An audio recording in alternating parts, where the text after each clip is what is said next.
Дал ушундай кызыктуу майрам болуп өткөн экен.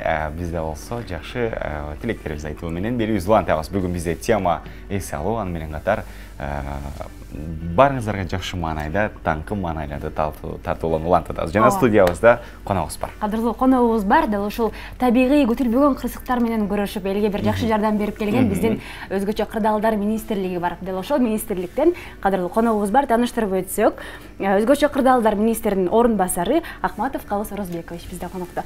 Саламатсызбы? Хош келипсиз. Рахмат, бирге болсун. Айтсаңыз да, Калыс Орозбекович, мына эми кыш мезгилинде сиздер өзгөчө бир темп менен иштейсиздер деп айтабыз да, ал эми жай мезгилинде иштөөңүздөр кандай болот?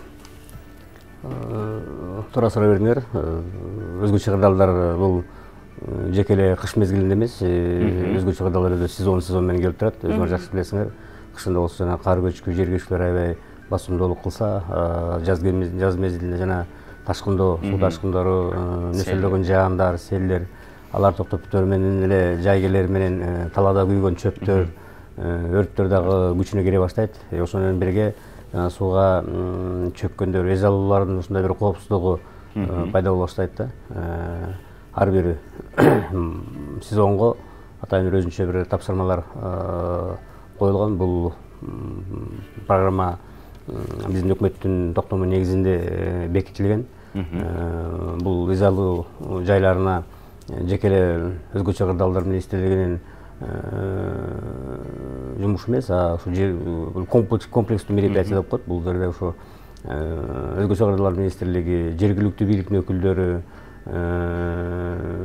министерство, МВД баары бир комплекстүү түрдө тиешелүү иштерди алып барыш керек да. Демек сиздер жай мезгилинде деле күчөтүлгөн шартта иш алып барып турбайсыздарбы? Эми кыскача айтканда өзгөчө кырдаал бул баш аягы жок нерсе. Бул мезгил менен келе турган неме. Бул күтүп турууга дайыр биз милдеттүүбүз да. Жалпы күзүндө талаадагы күйгөн чөптөр аябай көбөйүп баштайт. Андан тышкары күздүн аяк жагы уже тоолор күйүп баштайт. Мындайча айтканда толгон эми Калыс Орозбекович, сиздер ушундай бир күтүлбөгөн кырсыктар менен күрөшкөн үчүн сиздерди иштеген кызматкерлер дагы бардык нерсеге даяр болуш керек да. Анан ушул өзгөчө кырдаалдар министрлигинде иштейм, ушундай бир элди күтүлбөгөн апаттан сактайм деген кызматкерлер кандай сапаттарга ээ болуш керек, эмнелерге үйрөнүш керек да? Эми бул куткаруучу оңай айтылган менен чындап келгенде аябай эң оор кесиптердин бири. Мисалы, негизи эле министрликтин өзүнүн жумушу тармактары аябай чоң. Биздин эле министрликте 21 тармак бар. 21 тармактын өзүнүн жумуштары бар да. Бул жерде ушу министрлерден келип бир 6 ай, 1 ай дегенде нукка түшүп баштайт да. Анткени ушу бирөө горный подготовка деп коет, тоодо куткарып турган иштер. Бирөө наоборот суунун алдында сактай турган, бирөө учуп атат, бирөө аба ырайынын көзөмөлгө алып атат, бирөө сактоо иштери менен, бирөө наоборот жапа чеккендерге жардам берүү боюнча, бирөө жол салып атат, бирөө дамба куруп атат. Ушунун баарын жолго салыш, bunun баарын билип кетиш, bunun баарын өз убагында алып кетиш дагы оңой олтоң иш эмес да. Ошого байланыштуу куткаруучуларга айта келсек, ошо бир куткаруучуга сертификат берүү үчүн 6 жерден 2 айлык, 1 айлык курстардан окуп өтүш керек. Ошол эле куткаруучу тоодон кандай куткаруу иштерин билиш керек. Ошол эле куткаруучу сууда кандай сактоо керек, алардын ыкпаларын жеке эле сактоо эмес, сууда өзүң кандай алып жүрүү жолдору дагы көптөгөн немелер, талаптар бар. Бир водолаз эле сертификат алыш үчүн 1 жылда 3 жолу салып өтүш керек. Погружениялар бар, атайын каралган сууда. Ошолордун баарын өтүп анан сертификат алат. Ошондо гана ал мен суу үстүндө куткаруу иштерин жүргүзө алам деген сертификат алат. Андан тышкары химия, химикалык, радиациялык иштерди жүргүзүү боюнча ошол мезгилде өзүң кандай алып жүрүү, ошолорго атайын бөлүнгөн шаймандарды туура колдонуу, алар жөнүндө сертификат алыш керек.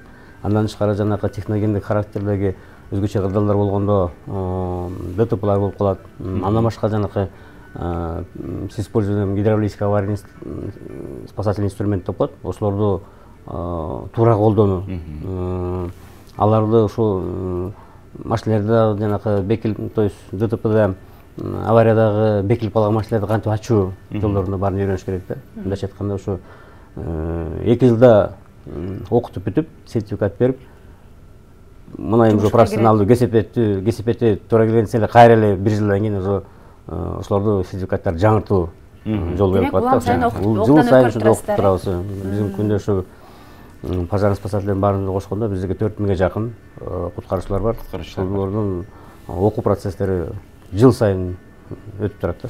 Анан мынакей өзгөчө кырдаалдар деп 4 мезгил бою тынбай түрдүү баягы тилсиз жолорго даяр турган кызматкерлерибизде баягы мындай бир мындай кызык суроо жаралып атат да. Бүгүнкү темабыздагы раз эс алуу болуп аткан соң, сиздердин кызматкерлер качан эс алат деген суроо келип атат да. Мындай эс алышабы негизи эле? Туура эми мезгилди туура колдонсо эс алууга убакыт тапса болот деп ойлойм мен дайым. Анткени өзүңүз да туура айтып кеттиңиздер, өзгөчө кырдаал 4 мезгилде бирдей келип турат экен. Биздин куткаруучулар ошо күнүнө республика боюнча мындайча айтканда 800-900 жакын куткаруучулар, өт куткаруучулар ошо дежурствода турушат. Албетте эс алуу күндөрү болот. Эс алуу күндөрүн дагы биз ошо туура пайдаланууга багыт алганбыз. Анткени атайын өзүбүздүн план негизинде спорттук, андан тышкары дагы өткөрүп турган жогорку деңгээлде өткөрүп турган машыгуулар бар. Ошолорду дайым өткөрүп турабыз. Анан жакында эле өзүбүздүн чоң кесиптик байрамыбыз келип атат. Бул дагы биздин өкмөттүн жардамы менен бекитилген 1-июнь деп. Башка ошо СНГде алып келсек, мурун бардык өлкөлөрдө бар эле, азыркы мезгилде ошо МЧС өзүнчө калган, Россияда калды, бизде калды, анан Тажикстанда калды. Калгандардын баарын ошо кайра мурунку эмелерине кошулуп калган же өздөрүнчө министерство түзгөн эмес. Европада болсо толук камдуу бүт структуралар бар экен да. 1-июль куткаруучулардын кесиптик майрамы экен. Ошого жараша дагы куткаруучулар тууралуу кеп кылып атабыз. Анан жогоруда водолаздар тууралуу кыскача кеп кылып өттүңүз да. Ушул водолаздар эми баягы сууга түшүүдөн коркпогон кесипкөй адистер болуш керек да. Анан ошолор жай мезгилинде күчөтүлгөн режимде иш алып барышат. Анан көл сезону башталган турат. Канча водолаз куткаруучулар жиберилип турат сиздер тараптан? Кандай болот ушул иш-чара? Эми бул водолаз болушту аябай эң бир орчундуу, эң оор кесиптин бири. Водолаз болушунга биринчи очередден ден соолук керек. Аяктан атайын жана бар камерада болот, ошого түшүп киргизип аткан ден соолугун текшерип, кан басылуун текшерип көрүп, андан кийин ошо допуск алат сууга түшкөнгө дагы ошо биринчи этаптары 5-6 метрге чейин погружение болот. Ошол жактан өзүнүн жана куткаруу ыкмаларын үйрөнүп, сууда өзүн алып жүрүү ыкмаларын баарын үйрөнүп, андан кийин ошо более глубже түшө баштайт. Азыр биздин куткаруучулар почти ушу 20-30 метрге чейин түшкөн тажрыйбалуу биздин водолаздарыбыз бар. Эми республика боюнча албетте жеке эле бизде эмес, баардык жерде жетишпейт андайлар водолаздар. Булар аябай профессиясы редко дагы. Анан ушул суу куткаруу иштерине көп жүрүп, мында бата ооруп калгандар да бар да. Ошон үчүн ушу булар бир 10-12 жылдан кийин эле уже мындайча айтканда башка кесипти алмаштырууга туура келип калат да. Анткени өзгөчө могу кыш мезгилинде сууга түшкөндө аябай ден соолуктун көбүн алып коет. Негизи эле ушул сууга түшкөндө ушу аябай басымдуулук көп да. Ошонун негизинде көптөр жана давление ооруп калат. Ошолордун жумушу аябай кыйын да. Эми жалпысынан водолаз болом десеңиз, анда сиз биринчиден эр жүрөк болушуңуз керек экен, дайманбас болушуңуз керек экен. Аябай мындай эң кыйын десем ошо жаңылышпайм да, водолаздардын иши. Анан агай жылдан жылга күтүлбөгөн кырсыктар көбөйүүдө да, мына баарыбызга белгилүү да. Анан ушул табигый кырсыктарды алдын алууда кандай иш-чаралар жүргүзүлөт? Эми алдын алуу иштери чын бул эң орчундуу жумуштардын бири. ошо өзгөчө кырдаалдар өз болуп кеткенден кийин иштер алып баруудан мурун ошо алдын алуу иштерди өз убагында жүргүзүп койсо бул эң орчун жумуштардын бири деп мен эсептейм.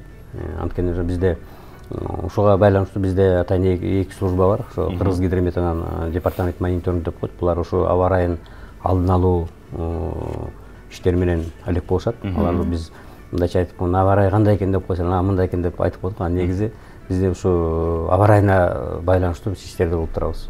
Алдын алуу маалыматтарды алып, андан соң биз тиешелүү мекемелерге өзүбүздөн тышкары куткаруучулардан тышкары дагы биз башка мекемелерге, айыл чарбага, МВДга, местный самоуправлениянын баарына атайын жөнөтүп турабыз. Ушундай катуу шамал болгонтат, нөчөрлөгөн жаандар болгонтат, кар оор жагынатат деген маалыматтардын баарын биз 3 күн, 4 күн бир өзүңүздөр билет болсоңуздар СМС аркылуу жөнөтүп турабыз да. Кээ бир тилекке каршы кээ бирлеринде ушул жакшы көңүл бурбай калып атат да. Мисалы мына көлдө жана малдар кырылып калды го, ошондо мен өзүм барып көтүп келдим. Дагы жакшы ушу жергиликтүү бийликтер, ушу малдын ээлери ушу күнөөсүн мойнуна алып, биз чын эле ушул көңүл бурбай калып турбайбыз деп мойнуна алып атышат да ушу. Көңүл кошпам деп алгандыктан. Эмне жаап атпады белем, эмне болмок эле дегендей болуп. Көпчүлүк кырсык эмне болмок эле дегенден кайдыгерлик болот да, кайдыгерликтен. Андан тышкары жана департамент мониторинг болсо, бул жанакы жер көчкүчө турган жерлерди, кар көчкүчө турган жерлерди баарын изилдеп, атайын брошюра чыгарып, информационный бюллетень деп коет, ошолорду баарын чыгарып жергиликтүү бийликтерге таратабыз да. Анткени мыйзам чегинде ошо биз өзгөчө кырдаалдарды жекелеп өзгөчө кырдаал эмес, жергиликтүү бийликтер дагы, башка министрликтер дагы, ведомстволорго дагы тиешелүү жумуштар бар да. Сонун баарын комплекстик түрдө баарына алдын ала жөнөтүп туруш керек. Андан тышкары ушу биз башка министрликтерди, жергиликтүү бийликтерди жылына өзгөчө кырдаалдарды алдын алуу иштери кандай алып барыш керек экен, өзгөчө кырдаалдарда өзгөчө кырдаалдар болгондо кандай иштерди алып барыш керек экен, өзгөчө кырдаалдарга кандай акча каражаттарын колдонуш керек экенин баарын туура колдонуш керек экени жөнүндө сабак өтүп турабыз. Быйыл эле биз былтыр 32 миң адамды окутсак, быйыл болсо ушу 40 миңге жакын адамдар окуталды деп атабыз, специалисттерди. Өзгөчө кырдаалдарга тиешеси бар кишилерди.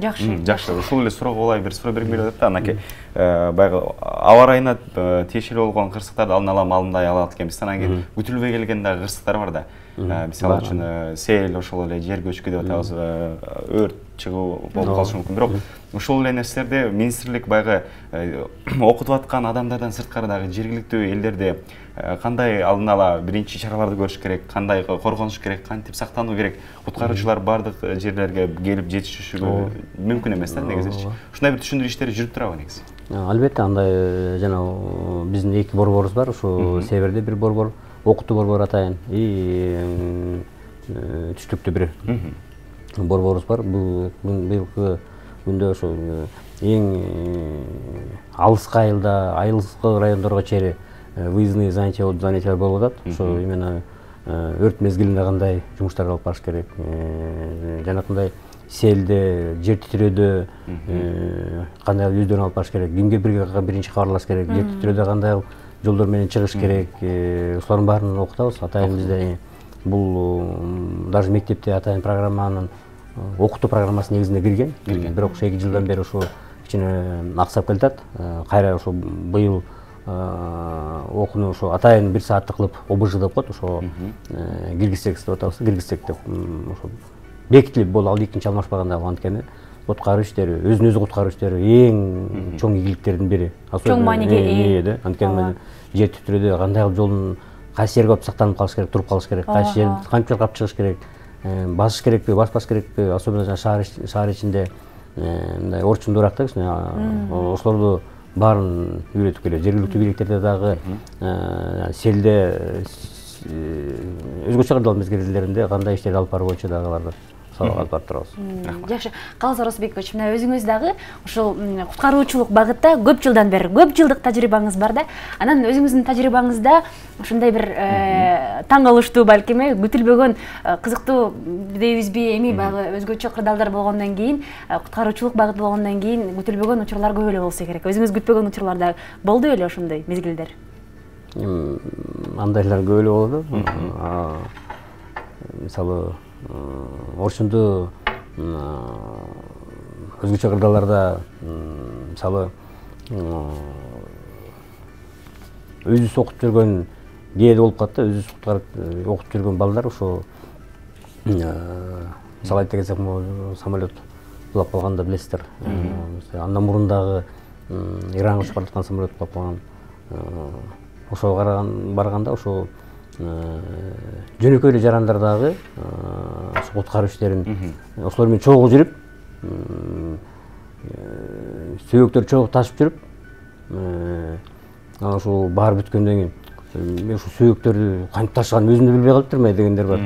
Биз менен чогуу жүрүп дагы ошо канча деген сөөктөрдү ташып жүрүп, анан эң аягында ошо шоком состояние болуп туруп, баары бүтүп 2 күндөн кийин мен ошолор менен жүрүп чогуу сөөк ташып ошолорду көтөрүп жүргөнүнө өзүм да таң калам. Кантип өмүр анда мен кылган эмесмин, силер менен жүрүп ушундай ишке кабылып калыптырмын дегендер бар. Таң каласың, мындай өзгөчө кырдаал мезгилде. Баарына даяр болуш керек. Баарына даяр болуш керек да ошо.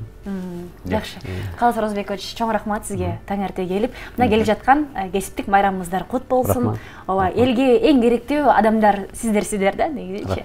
Ооба, күтүлбөгөн табигый кырсыктардан адамдарды куткарып калууга жардам берүүгө умтулган десек болот, ашыккан, шашкан өзгөчө кырдаалдар министринин орун басары бизде Ахматов Калыс Оразбекович конокто болду. Ырашып беребиз, бар болгоңуз эле жергебизде болсо өзгөчө баягы кооптуу делген кырсыктар болбосун деген тилекпиз. Сиздердин ишиңерге ийгилик. Өзгөчө кырдаалдар сиздердин студияда эч убакта болбосун.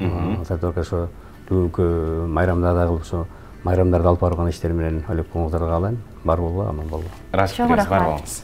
Берүүбүз улантабыз, кадырман телекөрүүчүлөр, эч ким эч кайда алыстабасын. Алдыда, ооба, көрүшөбүз.